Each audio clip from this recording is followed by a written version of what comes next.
Assalamualaikum warahmatullahi wabarakatuh.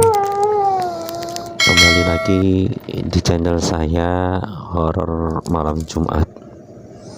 Jangan lupa subscribe, like, komen, dan tekan tombol lonceng untuk mengikuti. Para pemirsa yang budiman, saya akan menceritakan tentang kisah nyata yang aku alami. Pada tanggal 23 tepatnya bulan Juni, kakek saya merasa merintih, merasakan kesakitan. Alat kelaminnya tidak bisa untuk kencing. Lalu anak-anaknya berbondong-bondong datang untuk menjenguk sang ayahnya. Ketika itu anak yang paling pertama mengatakan, "Oh, ini bapak harus dibawa ke rumah sakit supaya bisa ditangani." Lalu semua kerabat bergegas mencari armada untuk membawa kakek ke rumah sakit. Tepat pada jam 2:30, semua perlengkapan yang akan dibawa ke rumah sakit sudah dipersiapkan. Setelah mobil mulai ditancap gas, mesin sudah nyala menuju ke rumah sakit. Sesampainya di rumah sakit sekitar jam 3:30, masuk ke ruang gawat darurat. Semua tim medis bergegas menangani sang kakek. Tidak lama kemudian tim medis keluar dari ruangan. Sebagian dari anak-anak dari sang kakek bertanya pada dokter yang menanganinya, "Dok, bapak saya kena penyakit apa, Dok?" "Oh, bapak kamu kena penyakit prostat. Ini harus opnam dan harus dioperasi." "Iya, Dok." Langsung sang kakek dibawa ke ruang opnam. Ruangan yang ditempati sang kakek ternyata berdekatan dengan kamar jenazah. Sekitar jam 5:30, banyak orang-orang berlalu lalang seraya menjenguk saudara-saudaranya yang sakit. Banyak yang berlalu lalang ke sana kemari. Sesampainya jam 9 malam, mulailah rumah sakit ditutup. Tidak diperbolehkan satu orang pun menjenguk.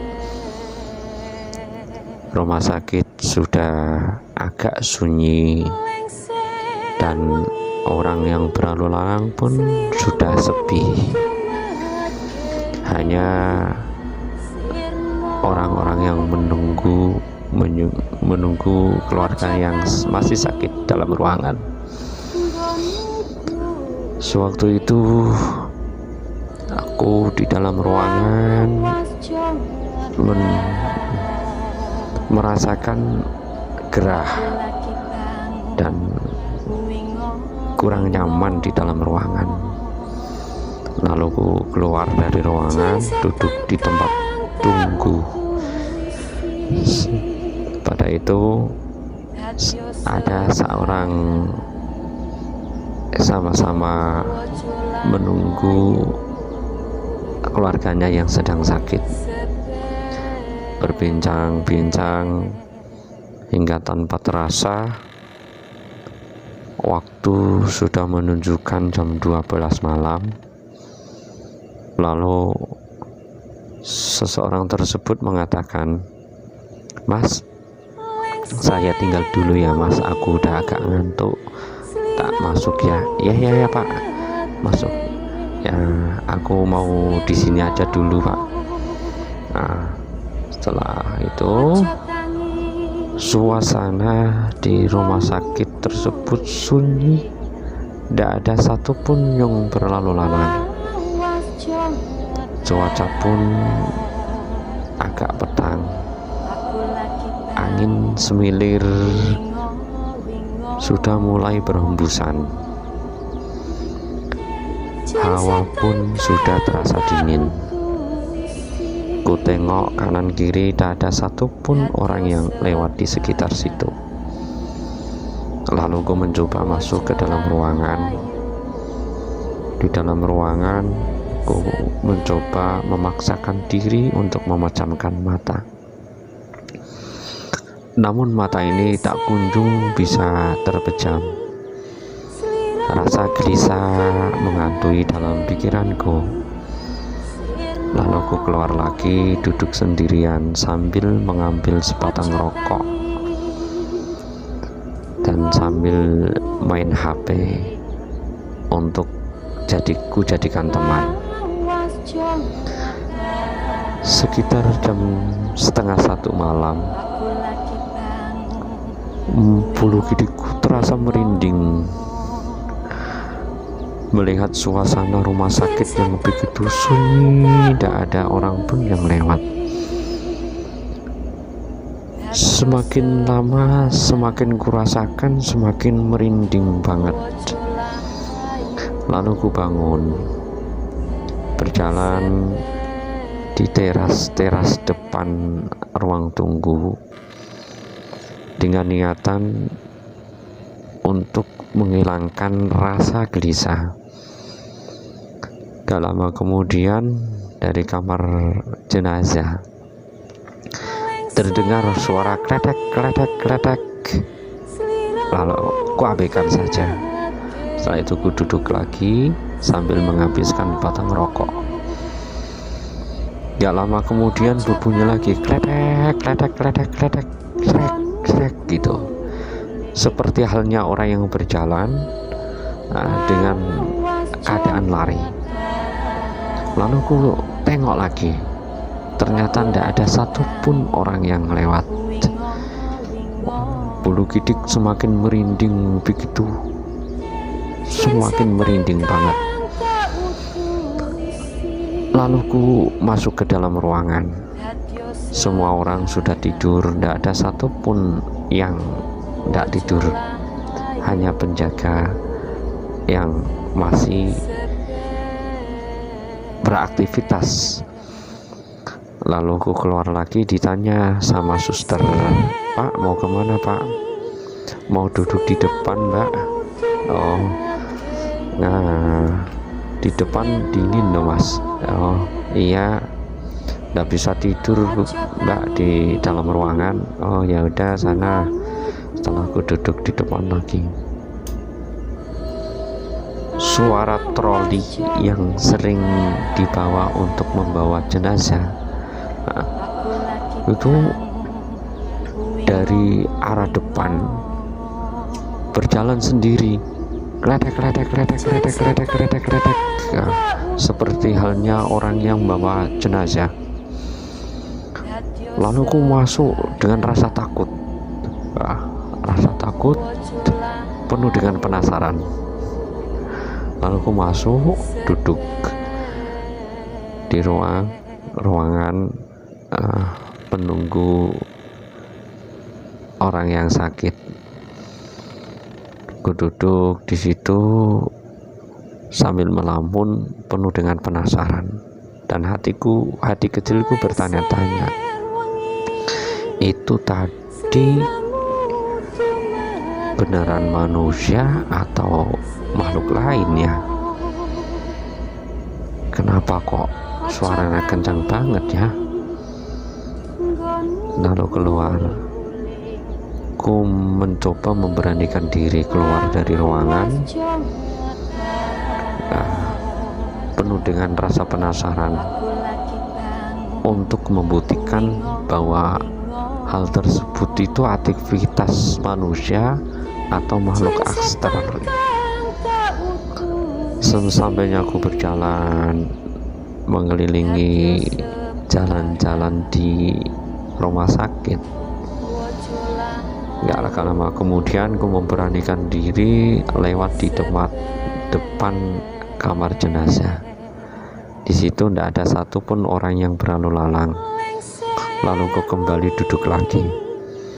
Dari kamar jenazah ini terdengar suara jeritan seperti halnya orang yang dipacok gitu, menjerit, aduh sakit. Lalu ku dengan spontan ku berdiri dan ku berlari menengok. Ternyata di kamar jenazah itu masih keadaan gelap, tidak ada seseorang pun di situ. Lalu ku membalingkan terus melangkahkan kaki untuk kembali berjalan. Setelah di tengah-tengah perjalanan dari belakang, kursi dan tempat tidur mayat yang biasa dibawa untuk membawa jenazah itu berjalan sendiri, kletek. Lalu ku beralih dan ku duduk terus berbincang-bincang sang perawat di situ. Mbak, apa tadi ada orang yang meninggal, Mbak? Ya Mas, tadi ada orang yang meninggal, Mbak. Tadi saya melihat kok kursi yang biasa dibawa itu dan tempat tidur jenazah itu kok berjalan sendiri. Mas itu mengada-ngada, tidak apa-apa itu.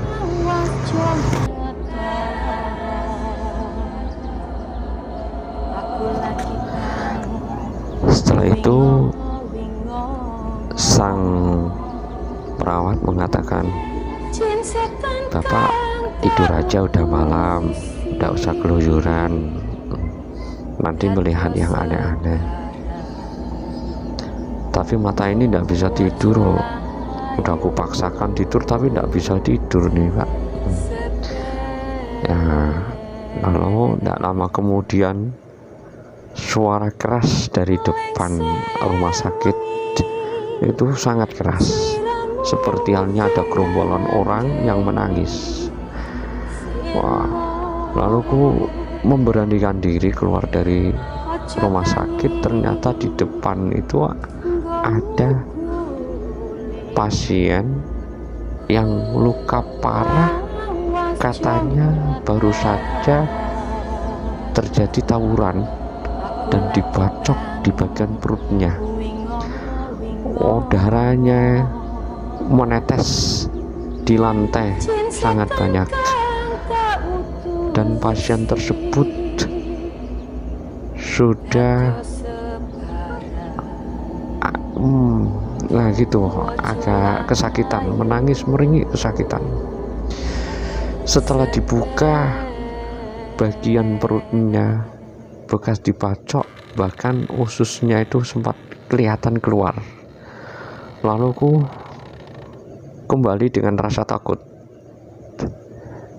kembali ke ruangan, memasakkan mata untuk tidur sambil menyimpulkan, tadi kejadian tadi itu menandakan bahwa nanti ada orang yang mau meninggal ini pasti. Itu cukup sekian cerita dari saya. Itu pengalaman yang sangat mengerikan aku alami. Wassalamualaikum warahmatullahi wabarakatuh.